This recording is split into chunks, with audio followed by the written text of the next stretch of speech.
সে তার স্বপ্ন পূরণ করার জন্য তার পুরো ফ্যামিলিকে হারাইছে, কিন্তু আজ সেই ফ্যামিলি তার সকলের সবচেয়ে বেশি গর্ব করে। একটা সময় সে পার্ট টাইম কাজ করতো, খাবার ডেলিভারি দিত। সেই কাজ করতে গিয়ে একদিন তার হাতে মারাত্মকভাবে ইনজুরি হয়ে যায়, কিন্তু সে ভয় পেয়ে কাউকে কিচ্ছু বলেনি, কারণ সে জানতো যদি এটা জানাজানি হয় তাহলে হয়তো তার স্বপ্ন থেমে যাবে। তাই সে চুপ ছিল, ব্যথা লুকিয়ে রেখেছিল, হাসি মুখে সব চালিয়ে গেছে। একটা সময় এমনও ছিল যে তার কাছে এত কম টাকা থাকতো যে বাস ভাড়া দিলে খাবার খেতে পারতো না, আর খাবার খেলে বাসে ওঠার টাকা থাকতো না।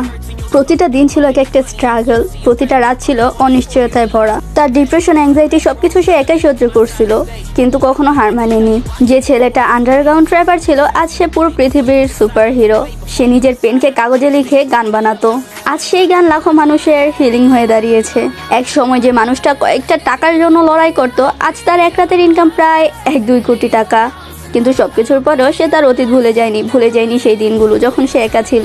শুধু একজন সফল মানুষ না, সে একটা মেসেজ। তোমার স্বপ্ন যতই অসম্ভব মনে হোক, যদি তুমি হাল না ছাড়ো, একদিন পৃথিবী তোমার সামনে মাথা নত করবেই।